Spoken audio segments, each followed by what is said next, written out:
Halo Bu Salci dan teman-teman, pada kesempatan ini saya Lui Chandra dari kelas 11 IPS 2 absen 23 dan teman-teman saya. Perkenalkan, nama saya Benny Kristanto, saya absen 3. Saya Marcel Kelvin Lee, absen 24. Saya Christian Ray, absen 6. Saya Jovan Tristan Setiawan, absen 20. Dan kami akan mempresentasikan geografi. Marcel. Ya. Lihat si Ben nggak? Tadi Kayak di sini deh. Ben? Kayak di sini tadi. wih, Halo, saya di sini. Jadi di sini saya akan menjelaskan tentang luas wilayah Indonesia. Luas wilayah Indonesia itu ada banyak ya. Jadi yang pertama itu mari kita lihat dari letak astronomisnya dulu. Jadi letak astronomis itu ada dua. Yaitu ada garis bujur, garis lintang. Garis bujur adalah garis khayal yang ditarik dari kutub utara ke kutub selatan bumi. Panjangnya setengah kota lingkaran. Setengah lingkaran atau 80 derajat. Jarak antara bujur yang satu dengan yang lainnya sebesar 15 derajat. Bujur 0 derajat dimulai dari kota Greenwich di utara London ke arah barat 180 derajat bujur barat, dan arah ke timur itu 180 bujur timur. Penetapan ini disetujui di Washington tahun 1884 sebagai penghormatan terhadap Inggris, negara penguasa lautan. Baik, yang kedua itu ada garis lintang. Garis lintang adalah garis khayal yang sejajar dengan garis khatulistiwa. Panjangnya satu lingkaran penuh atau 360 derajat. Tegak lurus dan juga tegak lurus terhadap garis meridian dan jaraknya bervariasi.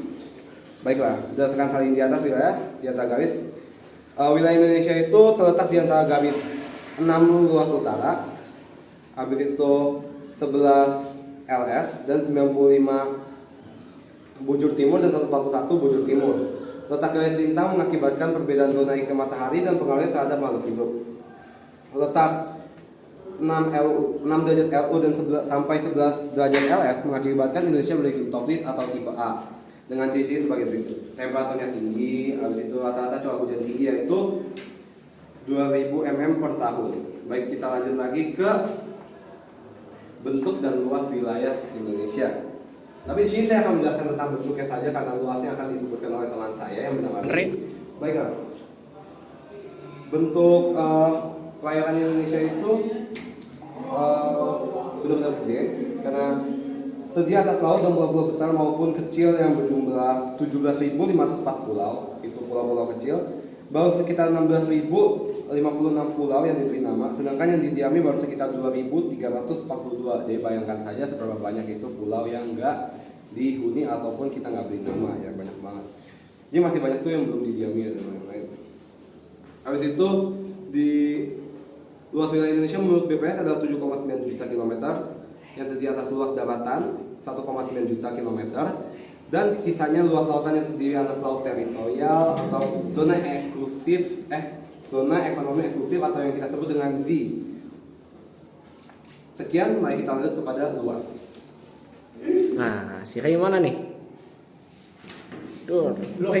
Oh iya, luas negara Indonesia mencapai 5.193.250 km persegi. Untuk luas daratannya sendiri adalah 1.919.440 km persegi. Dan luas lautnya adalah 3.272.820 km persegi. Nah, Indonesia itu memiliki banyak perbatasan internasional. Ada di bagian utara, selatan, barat, dan timur. Di bagian utara ada Malaysia, Palau, Filipina, dan Laut Cina Selatan. Di selatan ada Timur Leste, Australia, dan Samudra Hindia. Di bagian barat ada Samudra Hindia juga, dan di bagian timur ada Papua Nugini serta Samudra Pasifik.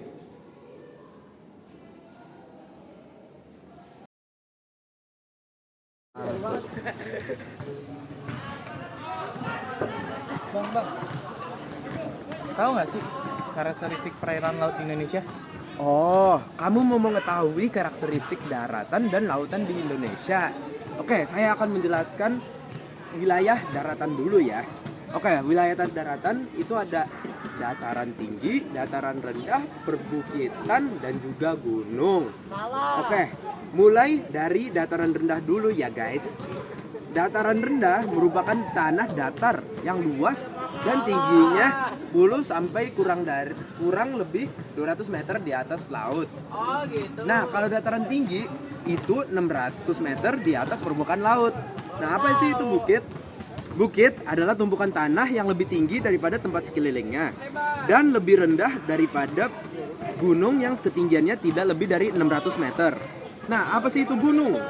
Gunung adalah permukaan bumi yang menjulang ke lebih tinggi di daerah sekitarnya dan dibatasi oleh lereng di sekelilingnya.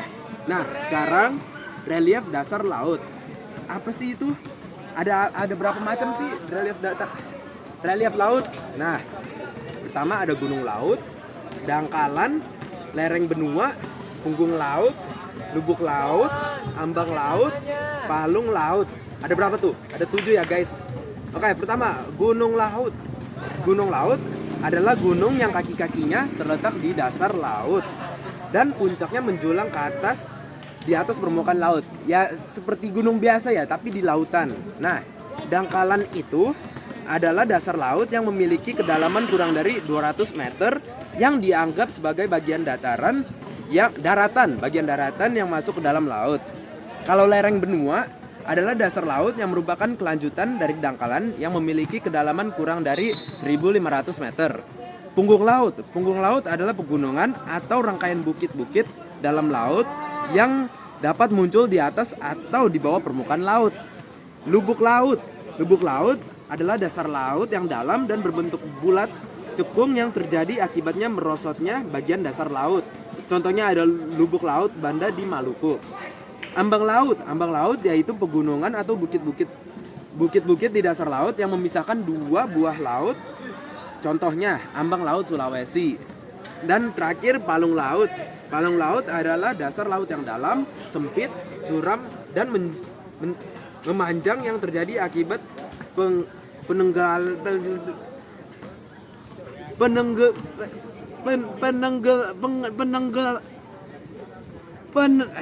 penenggelaman terus menerus. Nah, sekarang Oke, jadi saya bakal ngejelasin tentang potensi kekayaan laut di Indonesia. Yang kalian tahu, Indonesia dikenal sebagai negara yang sebagian besar wilayah berupa laut. Oleh karena itu, sudah sejak dahulu sekali, Indonesia terbukti adalah sumber daya kelautan yang paling banyak dan luar biasa. Potensi kekayaan laut Indonesia antara perikanan, wisata bahari, dan pertambangan. Perikanan itu yang kita tahu Indonesia sangat banyak sekali ya. Produk perikanan laut Indonesia mencapai 7,3 ton per tahun, tetapi sayangnya potensi tersebut belum dimanfaatkan secara optimal. Mungkin kita tahu Indonesia mungkin alatnya belum canggih atau mungkin kekurangan tenaga sumber daya manusia. Salah satu penyebabnya ialah persebaran nelayan dan kapal ikan yang tidak merata. Armada kapal ikan lebih banyak yang tidak merata, lebih banyak berada di perairan laut dangkal seperti di Selat Malaka, pantai utara Pulau Jawa, Selat Bali, dan pesisir selatan Sulawesi. Yang kedua itu adalah wisata bahari. Banyak pantai dan laut di Indonesia yang dijadikan potensi besar untuk dijadikan wisata dunia. Kita tahu di Bali juga sangat banyak buat wisata-wisata seperti pantai dan lain-lain. Pemandangan tepi pantai, lautnya sangat menarik. Tempatnya menenangkan pikiran dan tubuh. Yang ketiga adalah pertambangan. Kita yang tahu pertambangan bisa dijadikan sebagai tambang. Berbagai barang tambang yang ada di potensi alam bawah laut Indonesia. Antara lain adalah potensi mineral hidrotermal, gas biogenik, dan potensi gas dan bumi. Selanjutnya bakal dilanjuti oleh Nah, terima kasih Marcel. Nah, untuk mengelola sumber daya kelautan yang ada di Indonesia, yang seperti telah disebutkan Marcel, kita memiliki 3 sumber kekayaan dalam kelautan di Indonesia. Yang pertama adalah perikanan. Untuk masalah perikanan, kita menurut peraturan hanya mampu menangkap 80% dari seluruh total kekayaan kelautan perikanan di Indonesia per tahun. Nah, untuk memaksimalkan angka 80% tersebut, kita harus mampu mendistribusikan jumlah nelayan di seluruh Indonesia secara merata agar penangkapan ikan di seluruh wilayah Indonesia maksimal. Kemudian diikuti juga dengan pembudidayaan ikan dan menjaga lingkungan hidup ikan-ikan tersebut supaya ikan tersebut tidak mengalami kepunahan. Awas ada sepeda, nggak jadi sepedanya belok. Ya udah, lanjut kita. Untuk wisata bahari, kita itu sebagai warga Indonesia harus sadar betul betapa kayanya Indonesia akan wisata. Indahnya lingkungan, indahnya matahari kita indah banget, lo lihat tuh. Nah, dan kebersihan dari wilayah-wilayah wisata tersebut itu harus menjadi kesadaran bersama. Lihat seperti wilayah Tarakanita ini. Wilayah Tarakanita ini bersih cuy. Ya, wilayah yang bersih seperti ini tuh harus juga dapat diterapkan di wilayah-wilayah daerah wisata yang ada di Indonesia. Dan ini untuk kepentingan bersama. Yang terakhir adalah untuk pertambangan. Untuk pertambangan jangan kita asal ngebor doang. Lihat loh di Tarki, nggak ada asal ngebor. Tuh lihat, itu tanah masih utuh. Itu tanah masih utuh guys. Kalau asal ngebor nanti itu minyak bumi bonjrot kemana-mana, ngecrot kemana-mana, mengotori wilayah lautan, mengotori daratan, dan mengurangi populasi ikan. Itu bisa mengurangi kekayaan lautan di Indonesia. Oleh karena itu kita harus secara ketat dan menggunakan protokol yang benar dalam mengambil sumber daya kelautan tambangan. Sekian dari kelompok kami mengucapkan terima kasih.